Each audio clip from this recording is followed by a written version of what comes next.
So thanks again for the great work. I think this is a really important cause. I don't mean to give you too hard of a time, but I was Please wondering, do. did anybody notice there was a big plate of cheese next to the Impossible Burgers out there? I Um, noticed. so I just want to point out that there are a lot of other areas that people aren't always aware that are very environmentally destructive, and that includes the dairy industry. Absolutely. So I was wondering if you could speak to whether your technology can be used to address dairy products.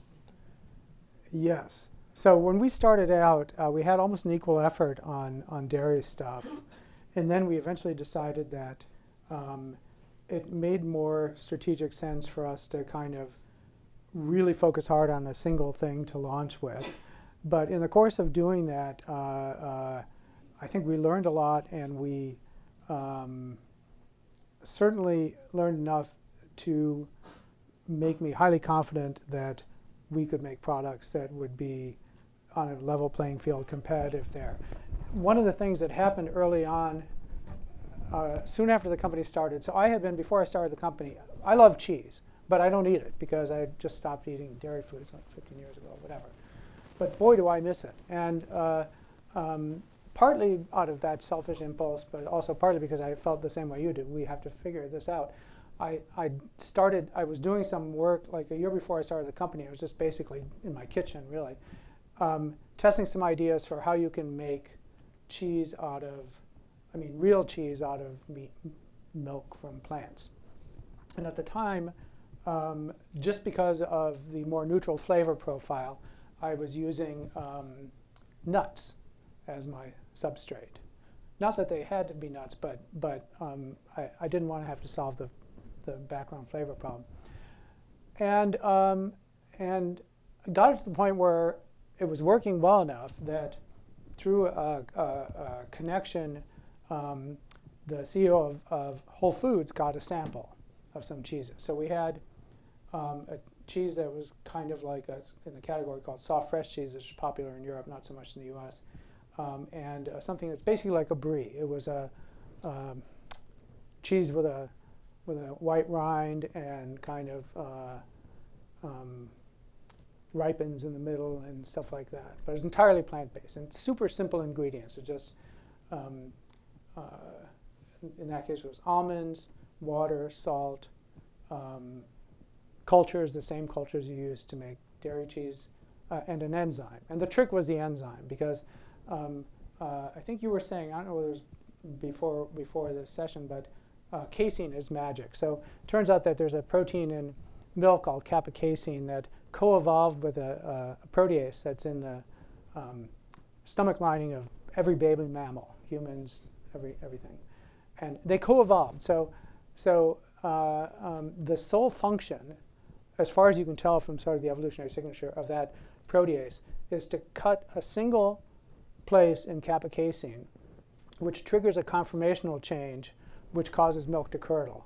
And the reason why that made sense evolutionarily is that way you can deliver nutrients as a liquid, which is really a very efficient way to deliver from the mother to the baby.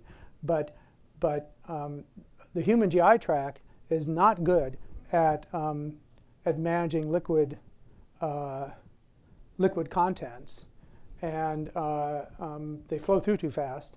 And so if you curdle it, it reduces the GI, drastically increases the GI transit time and enables the nutrients to be absorbed. So there was a magical, so in a sense you could say milk actually evolved to be able to make cheese, okay? And, but plant milks did not evolve to be able to do that. And so you can't just use the same chemistry. But I figured out another enzyme that would make these plant milks make good curds. And that was basically the only trick. And then the rest was just do standard cheese making. Anyway, that I decided I did not want to pursue that particular thing, even though there was commercial interest in it, because you're never going to change the world with a product based on almonds, because it just doesn't scale and the economics are no good. And I was just a prototype. It was just testing the concept. But because there was a market for it, we spun off a company that has a brand called Kite Hill that's in Whole Foods. and they make yogurts and various cheeses and cream cheese. Cream cheese with chives is very good. I haven't tried the jalapeno yet, but anyway, but that's not the technology that the world needs, because I mean, I think it's, you know, I'm glad those things exist. I love the cream cheese too, but we need something that has, you know, better economics, better scalability, and I think it's completely doable. And I completely agree with you. And by the way, ground beef is a big disruption to the economics of the dairy industry, because something like a quarter of the revenue that a dairy farm gets is from selling the cows that are not producing a lot of milk anymore, and they're virtually all turned into ground beef. So actually, if we can severely disrupt the ground beef market, it will be quite a disruption to the dairy industry too. So it was kind of, that was actually played into the strategic choice of using ground beef as our first product, because it's quite a double whammy. Yeah, makes sense. Thank you. Any other questions?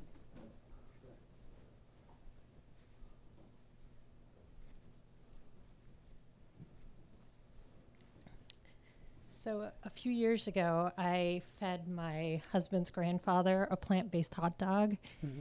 And he was eating it, and he seemed to be enjoying it, and I was very proud of the fact that it was plant-based, so I told him. And he got very upset with me. He threw it down on his plate, didn't speak to me the rest of the meal. So, I learned my lesson not to advertise the fact. And I wanted to understand how you guys are thinking about messaging, because sometimes it's better not to tell people, because it biases them that it's plant-based. That is a super interesting question, and the answer, I think, is very counterintuitive.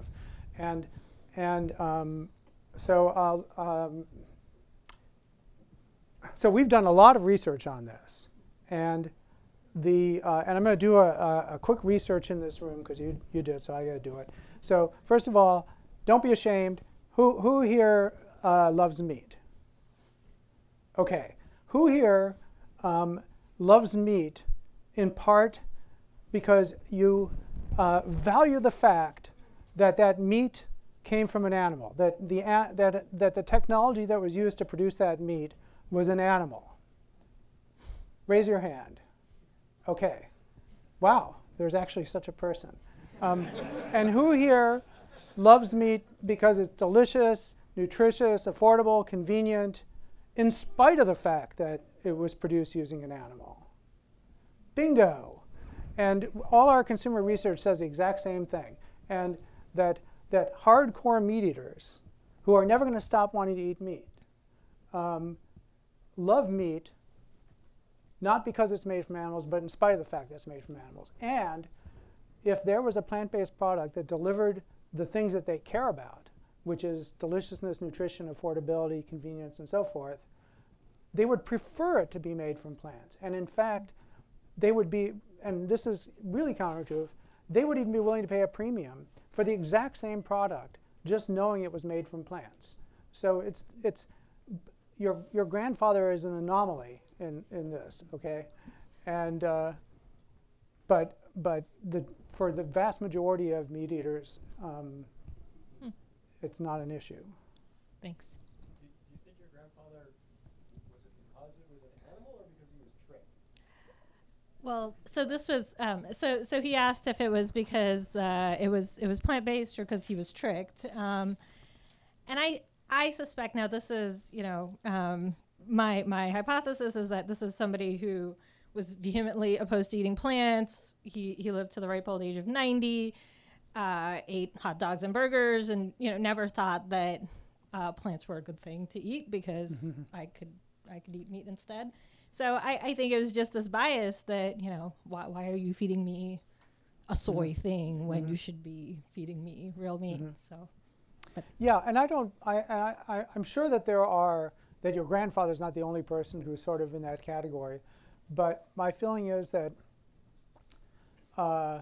if the people who have that point of view never come around to wanting to buy our product, it won't matter, because if we disrupt the market enough for the people who are the consumers, there'll be no economic incentive for people to be producing burgers for your grandfather and people like that. Yeah, thank you. I was curious about the process by which you're manufacturing your product. The heme, if I'm understanding, is primarily a flavoring, so it's actually a fairly small percentage of the overall product. Yes. It's not even a flavor per se, it's a catalyst. Right. Correction, Yeah. understood. So, So most of what you're dealing with is just basically, as the ingredients showed on the table, a variety of standard plant-based materials. But you're still needing to grow your yeast. I was curious what you're feeding the yeast and whether you see that as what kind of conversion rates you're getting on that production. Is that a small scale or a large scale? it's large scale, and what we're feeding them is effectively a waste product from the sugar industry. So there's molasses or something?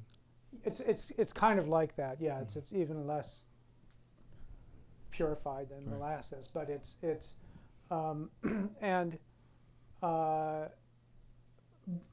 but you're onto a good point, which is that even though this is a relatively small fraction of our burger, you know, when you're talking about a food product, I mean, the amount of ground beef consumed just in the U.S. every year is more than 10 billion pounds. And even if the heme protein is only like 0.5% of that, okay, you're still talking about massive amounts of this protein. And the world's fermentation capacity is finite. I mean, you can always build more fermenters, but it's probably not. So I think there are better ways to scale production, but they just take more time to develop. Is really what it comes down to. This is very cost effective. The environmental footprint is quite low. The biggest, I would say, environmental impact of the fermentation is that you have to keep the fermentation system sterile, and the water and energy costs of the sterilization cycles are the biggest kind of environmental impact. Not the feedstock or anything like that. But anyway, I think there are better ways to do it, but they're just take some time to develop. One step at a time. Yeah. Thank you. Hi, Pat. Pleasure to meet you. I've been following your work for some time. I went to school for UC Davis, not MIT, for sustainable agriculture. But my dad went to MIT. Davis is a good place. My question is, coming from a sustainable agriculture background, can you comment on the argument that animals are a crucial part of ecosystems, and that maybe the argument is more we should have better meat, like Prather Ranch and companies like that, rather than no meat? Okay, so absolutely animals are an important part of ecosystems, which is one of the strongest arguments against livestock, because there are, cows by mass are overwhelmingly the most abundant animal on earth. The total biomass of cows is more than 10 times greater than the total biomass of all wild vertebrates combined. And whereas you can say, okay, ruminants have always been part of ecosystems, that's true. Not cows, though, and not cows at anything remotely like the density that they're being grown. And so you could say, so sometimes people will point to, they'll say, well, here's our little sustainable beef ranch and stuff like that. First of all, it actually is not sustainable, and we can get into that. I think it's an oxymoron to say there's such a thing as sustainable beef. But anyway, and I'm serious, and I'm happy to engage in that. But the other thing is that we're talking about meeting a global demand where that is just a completely impossible, there's just no way you can scale that kind of system. And so it may work if you're like a billionaire and you have your hobby ranch or something like that, but it doesn't even remotely solve the problem. And the reality is, anyway, that those cows have the grazing and having all those livestock has completely degraded the ecosystem that existed there for millions of years there. Those cows are living there at the expense of any competing ruminants, okay? This is why if you drive up to northern Marin County, you'll see on every fence post, signs that are basically saying, "Get the elk out of our, off-point reyes," because they're eating our grass, and this is why there are no predators of any size, pretty much anywhere in their original range, because people who are raising livestock don't like predators. And so you've completely, messed up these ecosystems that were stable for millions of years. You've wiped out the biodiversity. You've created a very unstable situation where the entire global ecosystem is so over-dominated by a couple of species. I just think there's no scenario in which that is a good thing. Thank you. Anyway, Yeah. I mean, No, but I appreciate the point, and I'll say one thing as well. I think the people who are trying to do that, I feel like have the best of intentions. So I'm not trying to disrespect them at all. People go into that kind of thing because they feel like this is going to be a better way to do it and so forth. But A, it's not, and B, it doesn't scale. But their intentions are good. Thank you for the talk. I was wondering if, for making the heme, if you've tried like bacteria from the soybeans, like aren't there bacteria that produce heme or like hemoglobin for the soybeans? Yeah, actually, so the root nodules, so the protein we're using naturally exists in the root nodules. It's actually a protein. It's a plant protein. The plant makes it, not the bacteria. The bacteria send signals to the soil bacteria send signals to the plant that trigger development of this specialized structure, the root nodule, and turn on the plant expression of this leg hemoglobin gene and so forth. But it's a plant gene. But every bacterium pretty much also has heme. And in fact, when we were in our early days, we were screening every kind of heme pretty much that we could. We were looking at all kinds of heme proteins. And for example, we looked at one from a bacteria that lives in a thermal vent off New Zealand called Hell's Gate. And we were just thinking, God, that would really sell well in the Bible Belt if we had Hell's Gate, heme protein in there. But anyway, it was a very interesting protein because it stayed red, even if you cook the burger completely through, because it never denatured. And there was another one from bacteria that I almost would have loved to do because it was like almost fluorescent purple. It was the most vivid and beautiful color, but would not have sold well. But anyway, yeah, but there are bacteria have heme proteins too, and we actually considered quite a lot of them, yeah. Okay, thank you. Thank you for initiating this and making all of us like step back and think about the choices we're making in our life. The question I have is like two-layered. The first one, who really is your target audience? Because if I think of vegans, if you have like an Impossible Burger, you'll be reminded of what you're missing on in your life.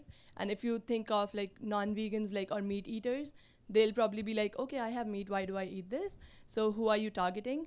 And my second question is around, when you look at the processed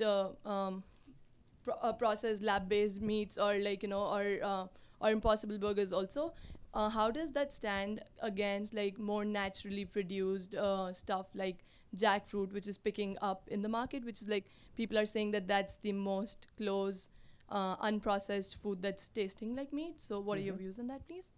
Okay, well, there's lots of questions there, so I hope I can even remember them all. But who are we making it for? So not vegan. So I'm vegan, so that's but I'm not the target audience at all.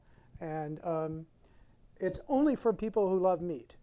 So otherwise, that's the only thing that matters. And I feel like from day one, we felt like we have zero interest in making a new food for vegans or vegetarians. And it's a complete waste of time if we make a food that can't be appealing to meat eaters. And that's why we didn't release a product. We had products that I would say everybody who tried them said it was better than any plant-based burger they ever had.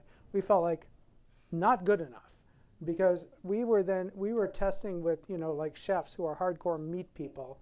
That was kind of like our test audience, and we had some of like the most like notorious meat chefs on earth, basically, as our testers. And we felt like until they felt like it was something that they would serve, we're not ready to put it on the market because we wanted to get off on the right foot and not have to start out as a veggie burger company and then try to convince people that we've got something better.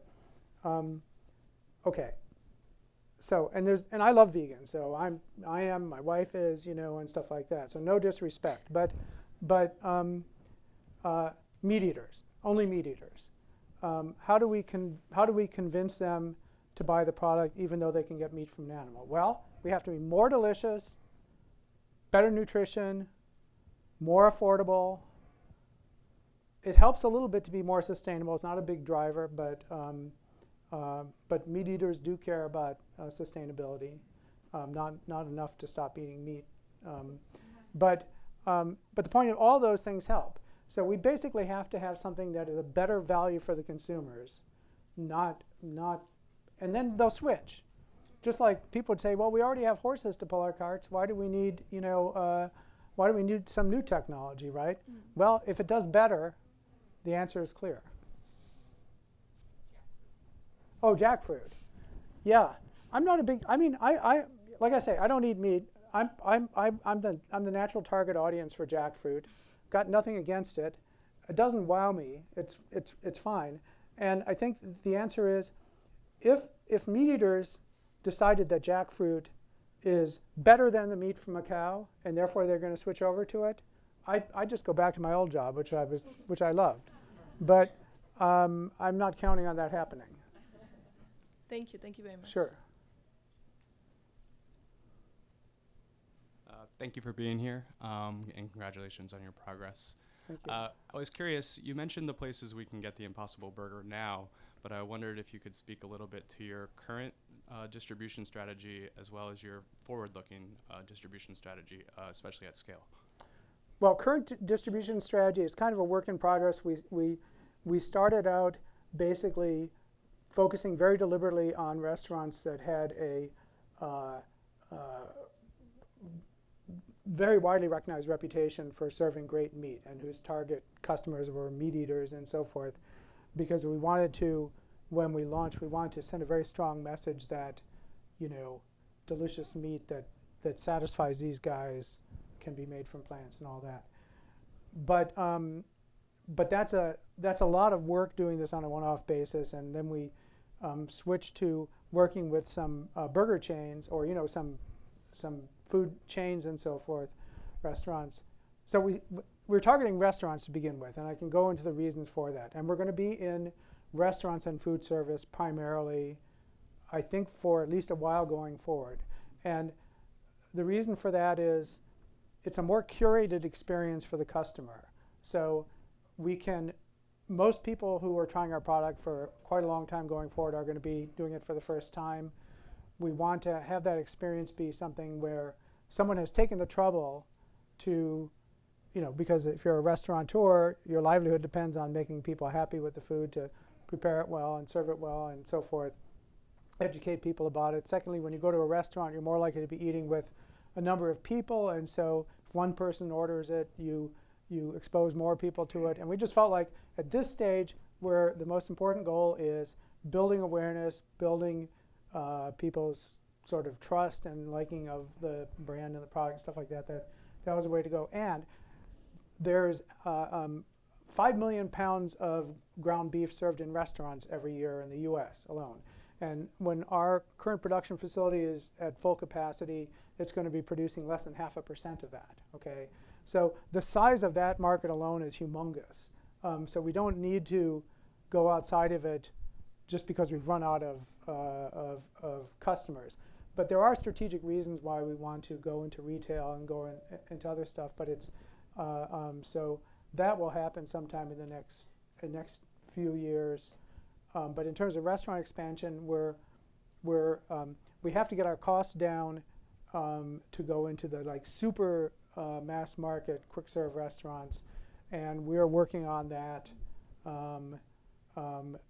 But it's not an urgent priority from a business standpoint, because the scale of the market even outside of those things, is much huger than we can, build for right now.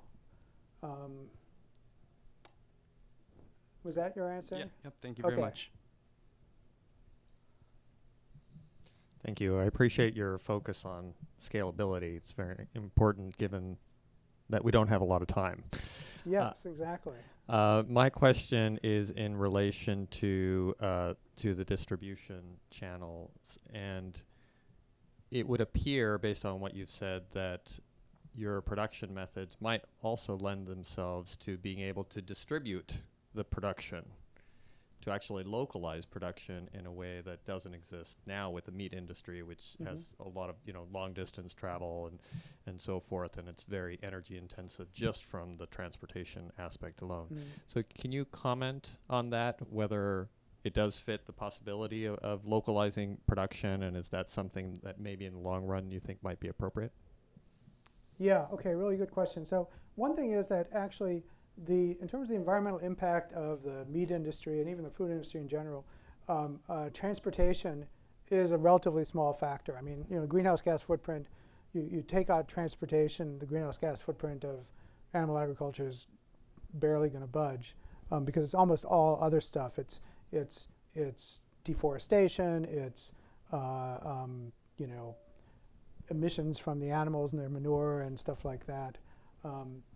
And so forth. Anyway, and from the fertilizer, but we do think about that for a lot of reasons, and one of which is that we would like to be able to figure out a way to situate our production in the same sort of areas that are currently dependent on the incumbent industry, just so as to kind of minimize disruption to people's livelihoods and so forth. And it definitely lends itself to that. And it also makes a certain amount of sense logistically because the raw materials that we need, we can then mostly produce close to where we're producing our product and so forth. So it's definitely something we're thinking about, and it's to a certain extent feasible. The other thing is that what a big part of what, not from a business standpoint, but from a mission standpoint, that we've been thinking about from the get-go is, can we make this, the technology we're developing, something that can be implemented relatively easily on a small scale in less developed places? And that's been a factor in terms of how we think about formulation and stuff like that. And I think it's pretty doable. But at this point, it's very early days. We have one production facility. It's situated from a, a priori standpoint, one of the most unreasonable places you could possibly pick, which is Oakland.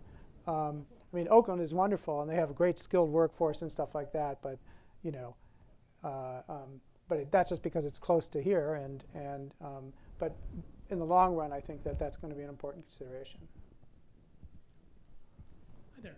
Mine's a sort of more medical question. I'm somewhat diabetic, and I'm hoping the answer is going to be the one I'm looking for. I heard a lot about both sugar and wheat in your product in some way or another. And I'm hoping the answer you give me is you found a way to transform these two products, which have been getting a really bad rap for poisoning people, to something that I can eat, versus is it now something I have to be scared about? How much wheat, how much sugar fit into your product, and how are they going to react that way? Okay, so our current product has protein from wheat. Okay. It has very little of the carbs, and the carbs that are carried along with the protein are by and large carbs that are not efficiently metabolized or even well absorbed, so they're not going to be a factor. There's a tiny amount of, relatively tiny amount from a nutritional standpoint, a very tiny amount of sugar that is a sugar that's commonly found in every cell in every animal's body and stuff like that. And it's a precursor for some of the flavor molecules. So like in meat, you need a little bit of this sugar to produce the meaty flavors. But from a nutritional standpoint, from a diabetic standpoint, it's a very small amount.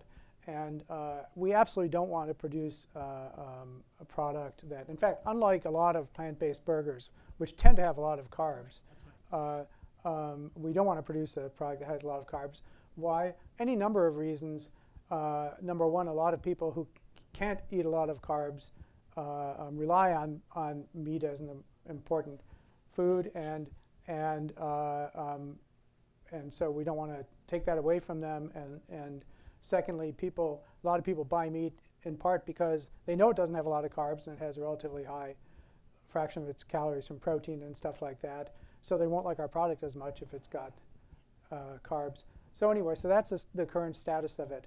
The wheat, some people are sensitive to wheat. It's a relatively small fraction of the population, but it matters. There's 1% who have quite severe immune reaction to it. Yeah, celiac, or then people have sort of gluten intolerance that doesn't rise to the level of celiac disease, but it's still a relatively small fraction. But we're working on a gluten-free formulation. That's actually relatively trivial. We picked wheat basically because there's a really good supply chain for it, and we wanted to minimize when we're launching just any unnecessary challenges. But we've found other equally scalable things that we can replace it with. So it is diabetic safe then? As safe as a hamburger, I'm even though I'm an MD, I'm not licensed in California, so I can't give medical advice. Okay. But I would say if you look at the nutrition facts, I think you'll feel okay about it. Cool. Yeah. That's what I wanted to hear. Yeah. You may have some allies there in the industry. Good. 5 grams of carbohydrates. Okay. Yeah, but sugar is less than 1 gram, and most of those carbs are not efficiently absorbed or metabolized. Thank you. Good. Yeah. That's why I've never been eating most veggie burgers. Yeah. Thank you. This is a wonderful talk. So my question is about if you think in the future, once you're really massively successful, we're still modeling all the food that you're modeling all the food based upon like animals effectively, like meats and fish. Mm-hmm. Sort of, could you maybe comment on like sort of how you could get very inventive or what you've thought about in those regards? Like, imagine combining this technology with 3D printing and sort of what kind of or even just new meats that no one's ever tasted. Yeah. So I'd love to just hear your thoughts on that. Yeah. direction. No, that's a really, really good point. So it is kind of weird that of all the things that we could do, given what we've learned, why just do stuff that is deliberately very similar to what's out there? And the reason is because the mission of the company, number one mission of the company, is to replace animals with food technology. And that means that we have to every product we make has to be very deliberately tailored to succeed at the expense of a product that's produced using animals, not just succeed in parallel, to succeed at the expense of that product. And the first order, most easy way to do it is to make a product that delivers exactly what consumers are looking for in that product and not get too inventive. Just do a great job of it. But I do agree that once we get enough traction and people have some trust in this kind of food and stuff like that, the meat flavors that you can readily access are just a handful of points in this parameter space of possible meat flavors and textures that just correspond to animals that have been domesticated and stuff like that. But in that category of flavors that you would instantly recognize as meat of some kind, there's a whole lot of other possibilities that you've never experienced and so forth. And I think it's extremely unlikely that from an average consumer preference standpoint, those few random points in that space are the absolute best. Would be judged to be the absolute best flavors and textures and so forth. And so we get to explore that space. And I do think that it's likely that we could create some meats that would be preferred over anything that's currently available from an animal. But and that is a kind of on the list of projects in a way that we poke around with and so forth. It's not on the short list because from a strategic standpoint, I think that it's asking more of consumers. We have to establish some trust and stuff like that before we can do that. But it's a really interesting idea. We're really excited about that in the future, yeah. Hello, and thank you very much for the talk. This was my first Impossible burger that I've ever had, and I've had quite a few burgers. And the thought crossed my mind that you've probably eaten many of these. And I wanted to know, what is the best implementation or possibly most memorable one that you've had? Oh, that's interesting. Wow, you know what? That possibly falls under the heading of one of those things that it would be a bad idea for me to speak out on. But I mean, I do feel like, but it's also true that, I mean, my opinion of that changes all the time, and it's kind of like, almost like what I'm in the mood for in a way, because just like with burgers made from a cow, you know, there's an incredibly wide variety of ways that you can prepare it. And you know, our burger you can serve completely rare. It's been served as tartare. You can serve it medium rare. You can serve it well done. You can make it thick or thin. You can make it crusty on the outside or soft on the outside. You can put different spices in it. And virtually every kind of manifestation of that someone has tried among our customers. I might consider answering that question off the record. I just feel like since I'm sort of on video. But I think they're all good. And I'm not just BSing that. I think they're all good. So. Thank you again for being with us tonight. My question is about competitors. Are there alternative plant-based burgers that people are trying to produce right now? And if so, what differentiates yours from what they're trying to do? I mean, ultimately what it comes down to is it's going to be up to consumers to decide what, if anything, differentiates us, and you know, who should succeed. But my feeling is that anyone else who's working on that project is not a competitor, and that's not just kind of some high-minded concept. It would be stupid for us to be trying to compete with other people who are making plant-based burger for that tiny sliver of the market, which is such a fraction of the meat eater market. It would be, you know, just be ridiculous from a strategic standpoint. And the last thing we want to do, if someone is satisfied with a plant-based burger that someone else makes, the last thing I want to do, and I'm sincere, is to take that customer away from them. I feel like, bless your heart, buy that burger. It's as good as being a vegan. You're not our customer. It's the meat eaters we're going after. What differentiates us in a technical sense, I guess, is that no one else has approached this as a scientific problem. The fact that, I'll tell you, and I can say that with an extremely high degree of confidence, because the fact that you would think that people are curious enough about meat that someone would have asked, why does meat taste the way it does? You know, what underlies the flavor? And basically, all you have to do is ask the question and just put a little bit of effort into it, and you will find the answer, okay? The answer didn't exist. It's not in the scientific literature. It's not in the patent literature. You could Google until to your heart's content. You will find no clue that anyone knew that heme was important for the producing the flavor of meat, okay?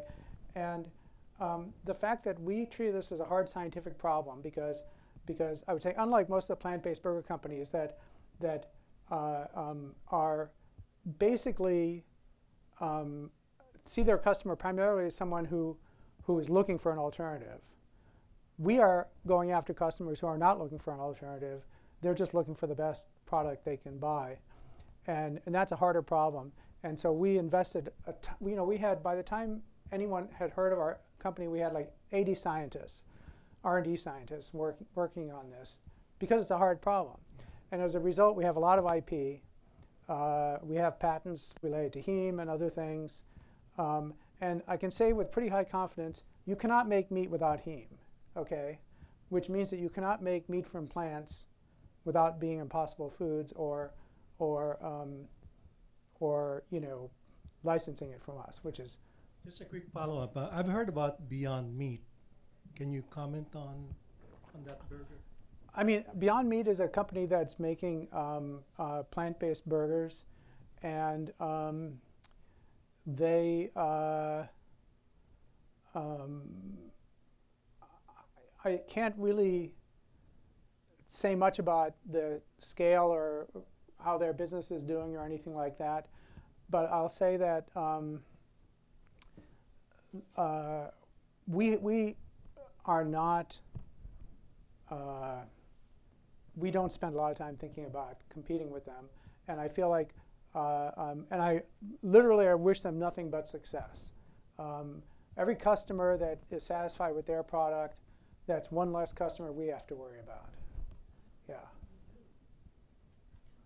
Okay, well, Sudge, thank you for this wonderful event and all of your questions. You asked every question that I wanted to hear the answer to, except this one. So you said you wanted to solve the world's biggest problem, and I feel like you did. And I just, admire you so much. I want to cry right now.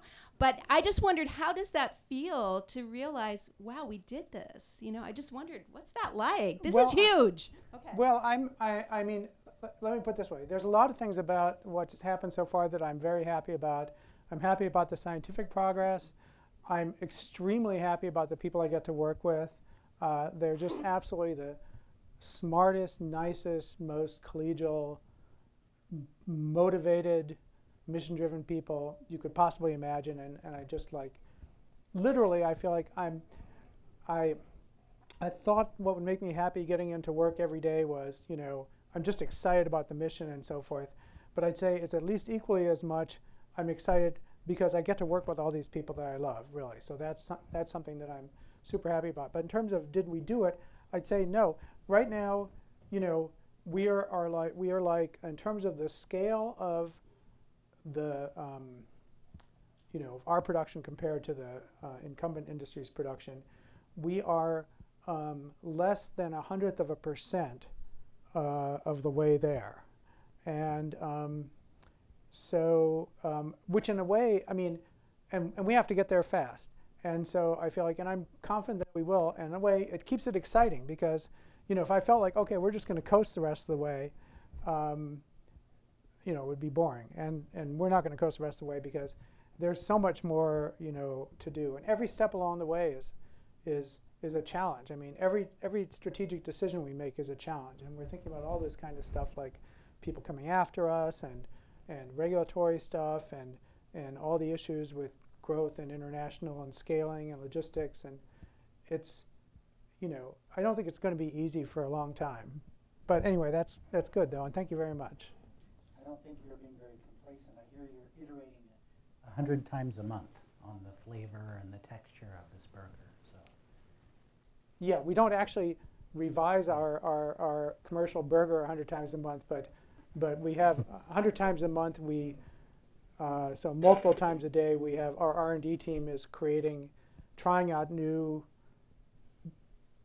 variations to the formulation and assembly and all that sort of stuff, and that is 100 times a month that we go through a bunch of variations, and then we have people evaluating them, sensory and other things, and that's because it's really true that we can get better every single day, and the cow stopped getting better, a million years ago, and so it's literally a huge advantage we have that we want to take advantage of.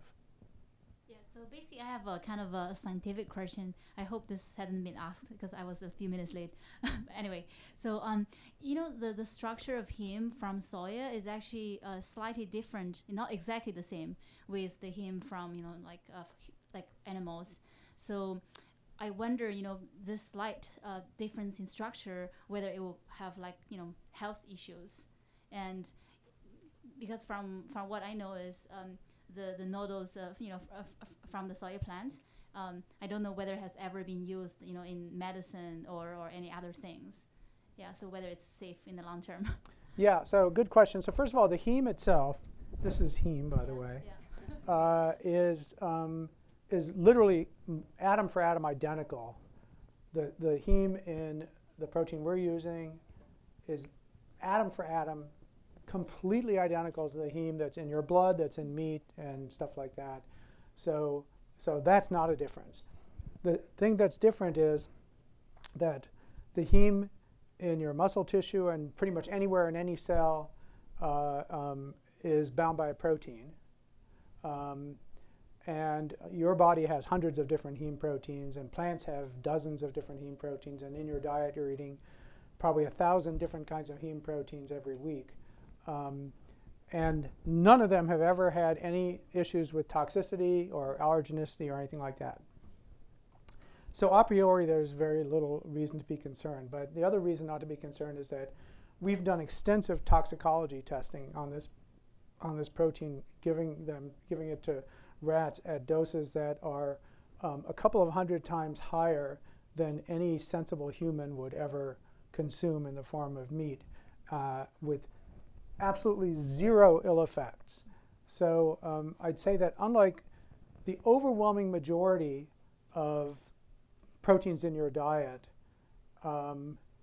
including myoglobin, which has never been subjected to this kind of, the stuff in meat, to this kind of safety testing, but for what it's worth, we have very good evidence that it's safe. And now it's been in the human diet for a number of years, at least locally. And I mean, I have tried one, so far I'm okay. So yeah, yeah, no, but I think the important point is that we take this very seriously. Like nobody at Impossible Foods went into business to make people sick or less healthy, and we just absolutely would not do that. So we're very conscientious about it. Yeah. Yeah, great, thank you. Thank you very much for the talk. I'm really looking forward to trying your chicken burger. My question has to do with the non-GMO project. I mean, that seems to be getting more and more prevalent. And so how do you plan to, I mean, will it affect the marketability of your products going forward? Yeah, so the non-GMO project and that kind of anti-science, anti-GMO, anti-vaccine, anything that has a link to science pretty much group don't like us, and they are definitely very actively looking for ways to complicate us, get in our way or whatever. But my feeling about it is that the vast majority of people in the U.S. and I'd say most of the world, although they're hearing that there must be something bad about GMOs, they are not deeply attached to that idea. They're eating GMO products all the time. I mean, almost all the cheese produced in the world is produced using a rennet, an enzyme that makes it curdle, that is basically a cow gene inserted into yeast. So it's a cow protein that hasn't come from a cow in 3 decades. It's produced by recombinant yeast.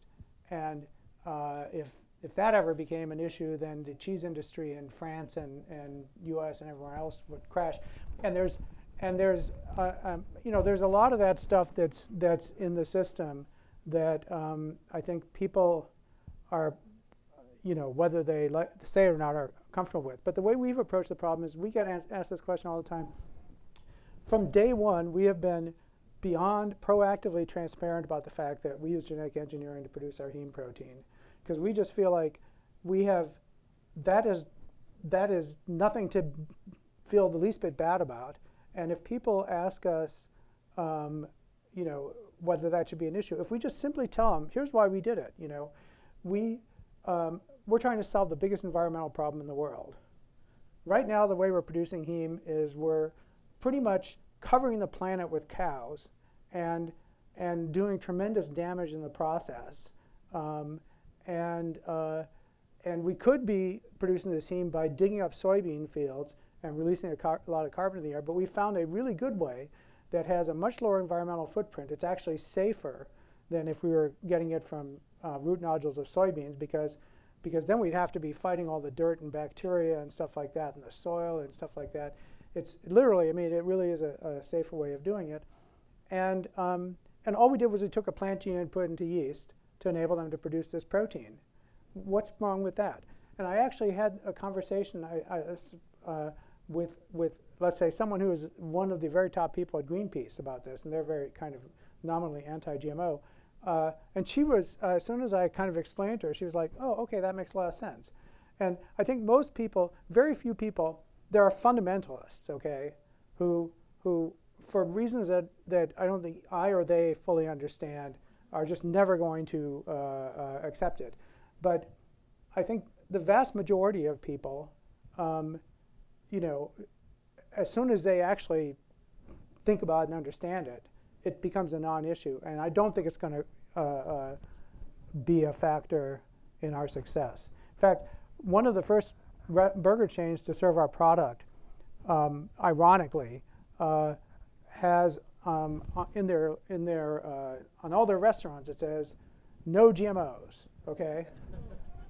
Well, they know perfectly. We made it very clear to them. You know, your restaurant says no GMOs. Here's how we make our heme protein. You got a problem with that? Nah. You know, I just think I think most people are really not that deeply concerned about it. They're just the fundamentalist groups, and the way they try to hassle us is not by making GMO an issue, it's throwing other roadblocks in our way. Yeah. So as the moderator, I get to ask the last question. Mm-hmm.